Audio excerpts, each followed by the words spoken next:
Mungkin satu kebetulan yang dirancang oleh Allah, satu manuskrip lama telah ditemui dan dihimpun di dalam teks Inggris kuno dengan judul The Didot Perceval Anon yang ditulis pada kurun ke-14. Teks ini dipercayai sebagai teks awal yang menjelaskan kisah manusia misteri yang wataknya hampir sama dengan penampilan Dajjal yang saya maksudkan. Teks-teks lama ini jelas menceritakan mengenai Dajjal yang lahir tanpa bapa. Hasil percantuman benih manusia dengan Saitan. Dikenali sebagai anak istimewa, kekal muda, panjang usianya, mempengaruhi sejarah tamadun bangsa Eropa. Pembina-binaan misteri, seorang dukun agung, bersembunyi di dimensi hibernasi dan akhirnya dikatakan akan kembali untuk memerintah dunia di penghujung zaman. Berikut ditemui kata-kata manusia misteri itu yang tercatat di dalam The Didot Perceval Anon. Oleh kerana saya tidak dikenali, maka saya akan tetap kekal begini, biarlah sejarah mencatatkan sedemikian dan saya tetap di dalam dunia misteri di mana saya tidak akan menampilkan diri. Siapakah manusia misteri ini? Watak lelaki misteri ini terpahat di dalam hampir semua legenda Eropa namun tidak ramai yang mengenalinya. Ya, dialah Merlin the Shaman. Merlin sungguh mewarisi tradisi purba dan merupakan anak yang istimewa. Di dalam senarai perkara yang dinyatakan, dia dilahirkan dengan pencatuman benih dari alam dunia dan langit. Dia dibesarkan secara rahasia, memiliki keupayaan untuk mengalahkan segala cabaran yang mendatang, tampil di dunia dan memukau setiap manusia dengan kemahiran magik dan kedukunannya. Kemudian dia dapat mengubah arah perjalanan dunia sebelum dia pergi ke suatu tempat yang jauh tetapi message suaranya masih dapat didengari kita.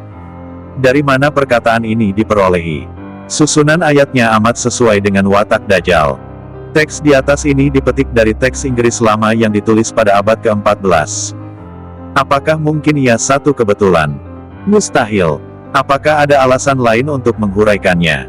Ketika dunia Islam sibuk mencari Dajjal yang bertubuh besar dan bermata satu, apakah mungkin dia tampil dengan bentuk penyamaran yang mengubah fisikal tubuh dan wajahnya melalui kuasa sihir dan kesaktiannya? Dajjal lahir menerusi pencatuman benih antara manusia dan Saitan. Oleh itu, untuk mengubah penampilannya adalah sesuatu yang tidak mustahil. Dia dapat melakukan penyamaran seperti iblis dan jin yang diberi kuasa untuk merubah bentuk menjadi orang tua, wanita dan budak kecil. Sesuai dengan satu hadits Nabi menyebut bahwa, makhluk halus ini boleh menyerupai apa sahaja tetapi tidak menakutkan. John Matthew dalam tulisannya, Merlin Shaman, Prophet, Magician mengatakan, Merlin sungguh mewarisi tradisi purba dan merupakan anak yang istimewa. Di dalam senarai perkara yang dinyatakan, dia dilahirkan dengan pencatuman benih dari alam dunia dan langit, dibesarkan secara rahasia, memiliki keupayaan untuk mengalahkan segala cabaran yang mendatang. Merlin aka Dajjal.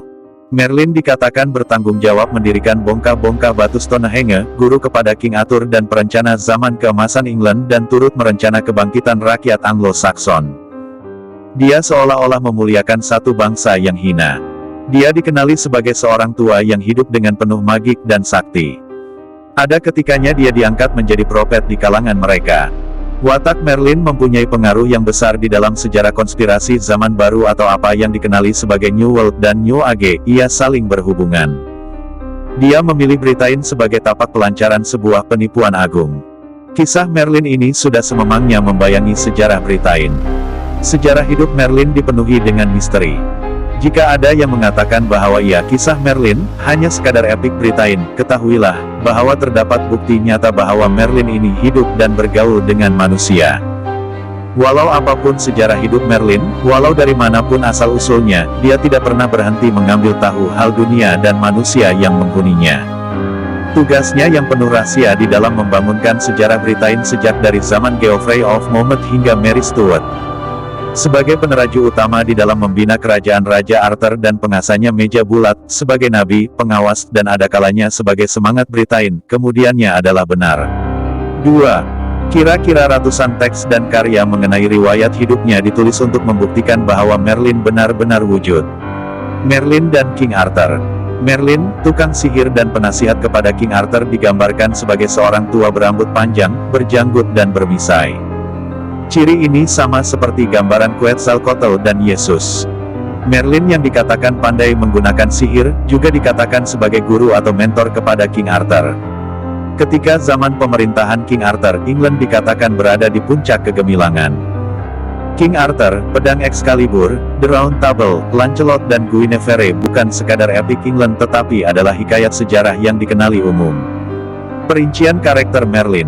Dalam satu karya Powys John Chaucer, bertajuk The Merlin of Porreous, dinyatakan bahwa Merlin adalah seorang manusia yang huge dan slow-earth man.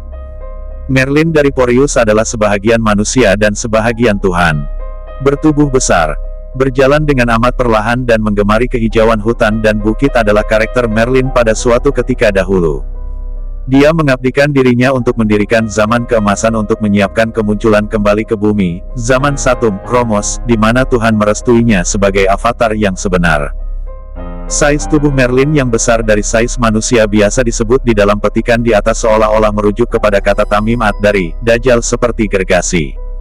Cekap menangkap isyarat kata, cepat menyampaikan ilmu, luas kefahamannya, dan tidak sabar di dalam urusan dunia. Oleh kerana itu, huraian di atas amat sesuai dengan apa yang disebutkan oleh Tamim dari.